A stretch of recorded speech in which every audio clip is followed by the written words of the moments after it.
and welcome to EWTN Pro-Life Weekly. I'm your host, Prudence Robertson.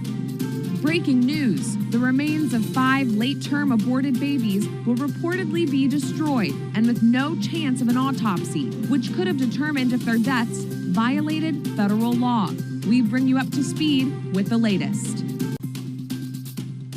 These babies' bodies are evidence of federal crime, and it is extremely obvious that the DOJ is trying to cover this up. We're following breaking news out of Washington, D.C. The remains of 5 late-term aborted babies, dubbed the DC-5, will reportedly be destroyed amid calls for an autopsy to determine if the babies were killed in violation of the Partial Birth Abortion Ban Act. A secular pro-life group called the Progressive Anti-Abortion Uprising, or POW, claims they obtained the remains from medical waste being disposed of an outside clinic in 2022. Members said they hoped an autopsy by investigators would prove these babies lost their lives through illegal late-term abortions. Some of the members of POW were arrested and subsequently incarcerated for blocking access to the clinic back in 2020, before they found the bodies of these children. While those arrests made headlines, nothing happened with the bodies of the DC-5 for almost 2 years. I'm joined now by Caroline Smith, Executive Director of the Progressive Anti-Abortion Uprising, also known as POW. She has the details on the DC-5's whereabouts. Caroline, thanks for being here. Your lawyers told you that they received a communication from the DC Medical Examiner's Office this week. Can you tell us what they relayed?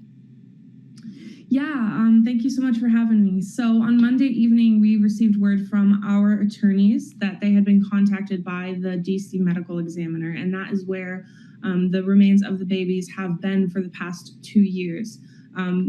They were told on Monday that they had received direction from the Department of Justice to dispose of those remains at the end of this week. As soon as we heard this from our attorneys, we jumped into action. We have made a lot of progress in the past 48 hours, but things are still very much up in the air, and there's a lot of work to be done. These babies cannot be destroyed. They are not only human beings who deserve to have a burial and a funeral, but they also are the evidence of federal crimes in Washington, D.C., and very clear that this evidence is trying to be covered. Yeah, and the medical examiner initially came into possession of these babies' bodies, as you're mentioning, back in 2022. So, Caroline, why is this happening now? That's a really good question.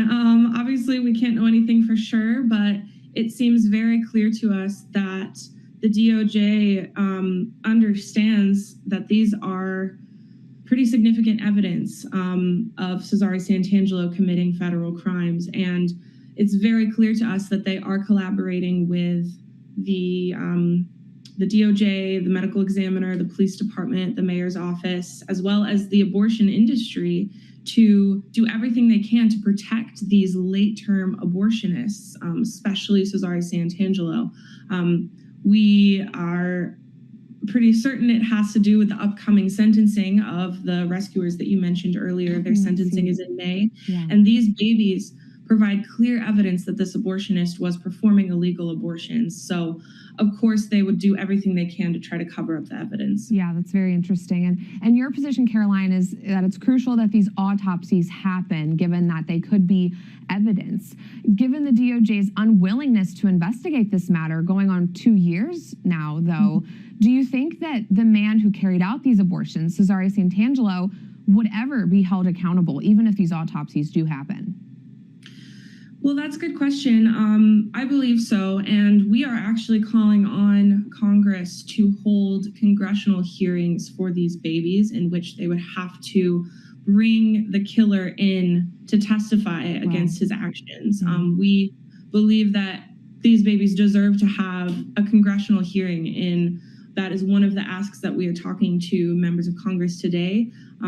This is, what issue could be more important right now for the pro-life movement? And so that is what we are aiming for. There are many steps that need to happen right before that and immediately in order for these babies to be preserved.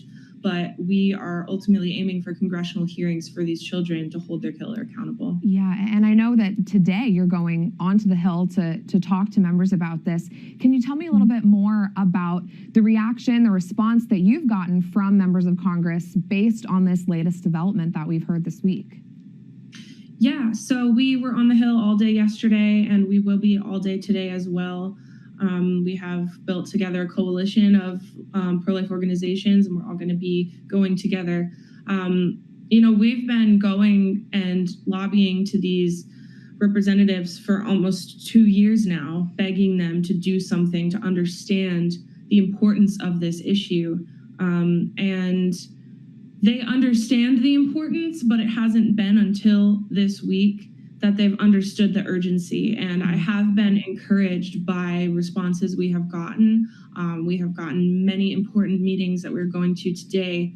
And it's been encouraging, the responses we've gotten. However, we need to see follow through and we need to see immediate and prompt action. Otherwise, what are we going to be able to do? So we have specific asks laid out. It is very possible for these babies to be preserved, for them to be taken out of the hands of the DOJ and for them to receive congressional hearings, but we need members of Congress to act immediately. Sure, real quick. Caroline, before I let you go, how can people help? Real quick, we have about 20 seconds. If someone watching this. Yeah, please call and email and tweet your representatives as much as possible. Do not let up the pressure. We need to keep the pressure on until something happens. Great. Thanks, Caroline. Caroline Smith of POW.